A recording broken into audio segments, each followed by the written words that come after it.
All right, hello. So today is going to be a little bit of a different video. I don't have a plugin or anything to talk about. You know, I've got something else to talk about. Reddit had about a week ago been feeding me posts from this specific subreddit, and they were interesting to me, so I clicked on them, and I stumbled upon this magical thing that many other people had also been finding right around the same time, because there was a big YouTube video, documentary type thing, made by the channel People Make Games, and it is their most recent video, He Won't Stop Building a Map to an Imaginary Place. So I was getting these subreddit posts fed to me in the app, and I was reading them, and I was going through the subreddit, and then eventually I found out, because people were like, hey, I got here from the People Make Games video, I realized that there was a video about this thing. And what that video is about, it's about a man named Jerry, and he's been making maps for 40 years non-consecutively. Now, what fascinated me, and a bunch of other people, it seems, is the man himself, Jerry, and his whole process and his attitude towards making art. So, um, things that really hit home with me is he really there's two kind of like creative guideposts that I've had throughout my life, and I saw those in Jerry, or not necessarily in him necessarily, like he didn't really express them, but other people around him did, I think. And so I just want to kind of briefly go over who this Jerry guy is, talk about some of the cool stuff in the subreddit, and then I'm going to kind of dive into those two things that I think have been invaluable for me creatively, and I think for a lot of people, it would kind of help them get through those kind of slumps that we all get in. So, summer of 1963, Jerry began drawing a map of an imaginary city. The work started as a doodle done in the spare time he had while working at a tedious job. Already, I'm sure we all relate. Um, that's, we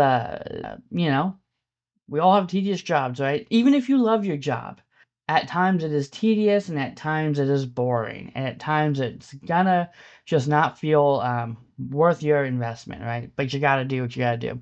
He continued to add to that map through the years until 1983. He set aside to put his free time to other use. Jerry's son, Henry, found it one day while rummaging around. He brought it down and asked what it was. Seeing it then triggered Jerry to dust it off and continue the project. Years later, the map is now a two-dimensional virtual world art project, which is now comprised of over 4,000 individual 8 by 10 inch panels. So you can see right over here on the right-hand side, we've got a kind of overview of the map as of 2014. So 10 years, 11 years after he picked it back up. And Jerry's got a YouTube channel with, a decent amount of short little videos, but they're pretty interesting in most cases. And he's got blogs that he's written throughout the years, and then of course the subreddit. So you can see he's been doing, since he's picked it back up over the last 10 or maybe more years, he's been doing these like art installation exhibition type things. So absolutely amazing work. Now, what is it about this that captured people? Well, for one, and this is like the first like creative pillar that has really helped me to kind of like stick to, and that is making the process something that you enjoy separate from the end product, right? So Jerry loves his map, he loves the panels that he creates, but how does he create them? He creates them with a deck of cards.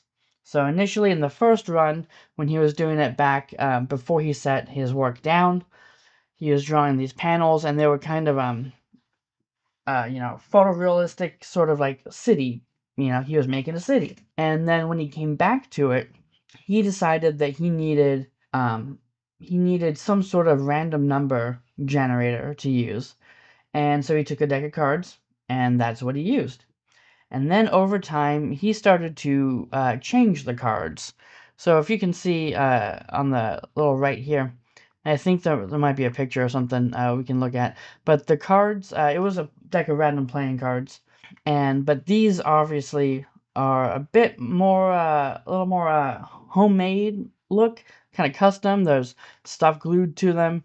There's a number 23 card, a 51 card, a 41 card. So the cards themselves started as something simple and have become a scene of their own, separate from the map that they help them produce. So currently, there's about 100 cards, and let's take it. Let's take a quick look at one of these cards, right? So we've got a number up here which tells the artist how many panels to skip before choosing the next one to revise, how many units of work to do on the panel. So his panels are generally in a stack. He doesn't really lay them out, I don't think, except for exhibitions and stuff like that. I think is the um, only time, it seems like. Otherwise, it's a stack of panels, right?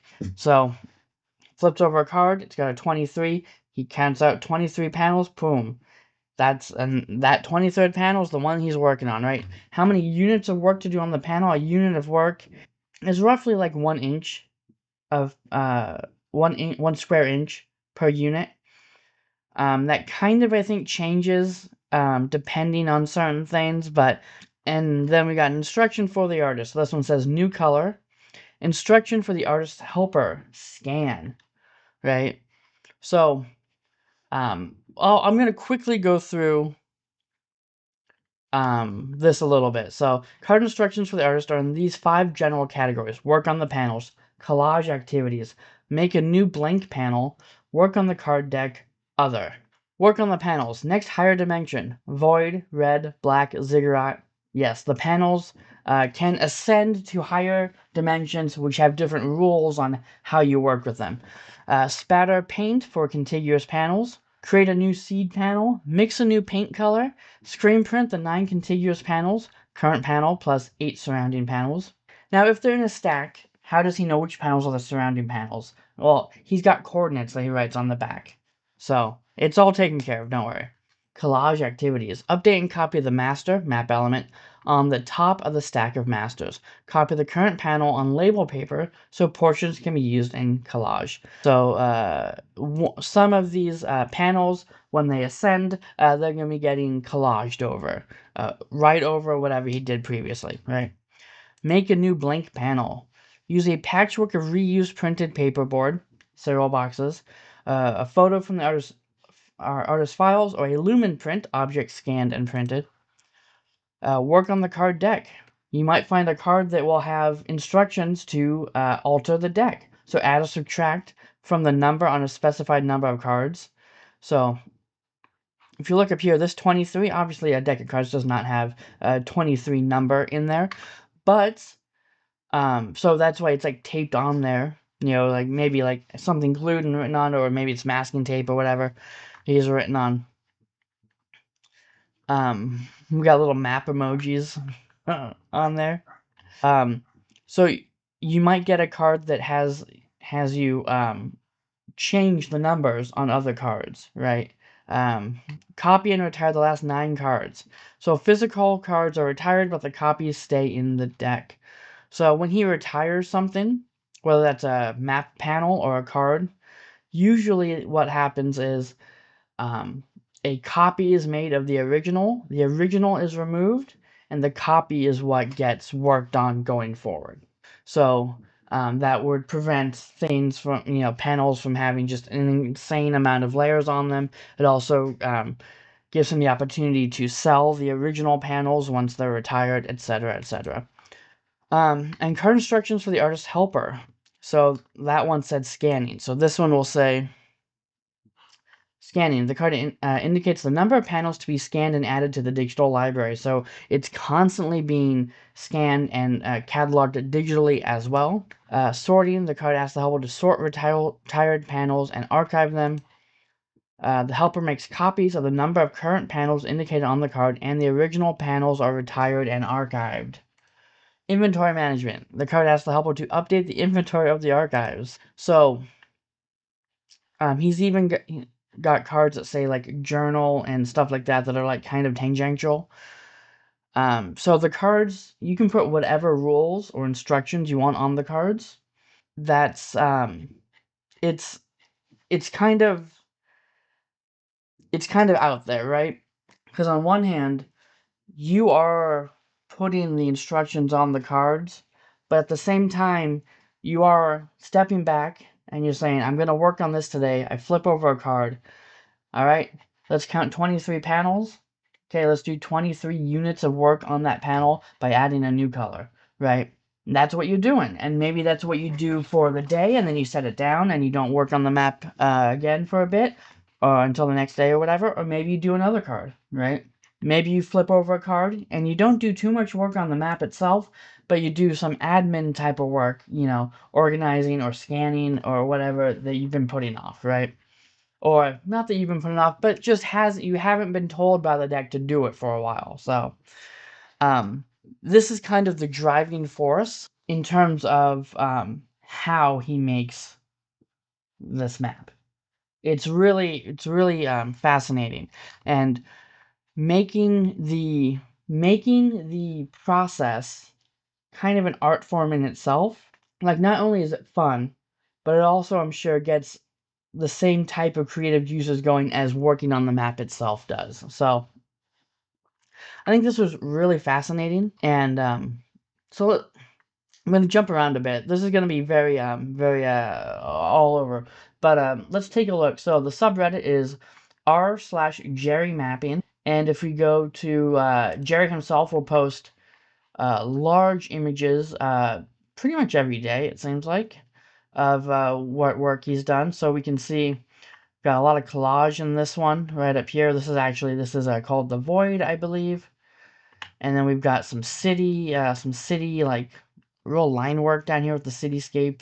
And we got some text collage right around here. And we've got a lot of red, some more cities up here. Some very stark, solid colors down here. Some nice patchwork sort of sections on the bottom and the right side, and a lot of red and browns on this one. Very nice. Like, and then we get these like strips of collage just poking through. It's just super fun. We got some more collage down here, a little face. We got like a full sort of image right up here. It looks like covered by a little blob. So a lot of stuff like that. And then the people posting on there are doing their own maps and they're asking questions. So we've got someone that took a still from one of the videos and is kind of like, there's a discussion going on about the rules that Jerry has written down here. Now, the rules that Jerry goes by obviously are interesting and fascinating and definitely, worth a look and thinking about. But the whole point is that he is making up his rules. That's the point. He's creating a process that he finds joyful and that spurs him to continue the creating, right? And so there's a lot of discussion about that, people sharing their maps. So day 4 of my pet map, we've got we got some bees or something here, right? Little stuff going on here. We've got started our map. Right? We got some islands, nice little boat. New mapper here. I just started a map with my partner. That sounds fun, right? So, there's that. Let's go back. And so it continues and it kind of goes through like the different layers that Jerry will do. Like when a panel is promoted, what does that mean? Things like that. He talks about the populations when he makes little cities in the maps. He'll, depending on how the city squares are added, he'll add population, and he names the towns, and he keeps a book with all the names and the populations that he keeps track of all of that. And the website just goes pretty in depth and in kind of a vague way. It's not entirely spelled out because Jerry just doesn't really do that, and it's kind of against some sort of the spirit of the project. Now, the other thing, and this has gone on too far for something as unplanned as this, but the second like creative pillar that came to me, or in the video specifically, this is mentioned in the video. Apparently, because the video chronicles a few days right around the most recent art exhibits that he has done, and in the video, it is said that there were people that traveled to see this, his map laid out, because they want to show the partner the value. Like two independent couples, I believe, were taking the partner to see this exhibit because they want to drive home the importance of small steps, right?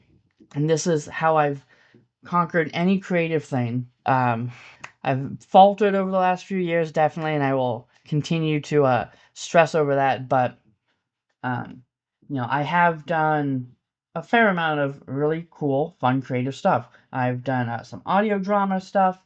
I've put together anthology books, working with other writers and artists. I've done mini comics and my own comics and stuff in the past. So I've got a nice little small catalog of creative stuff that I can be proud of, and I've been able to work with a lot of great people that I'm proud of. And the only way I could have done this was just by taking, a small step every day.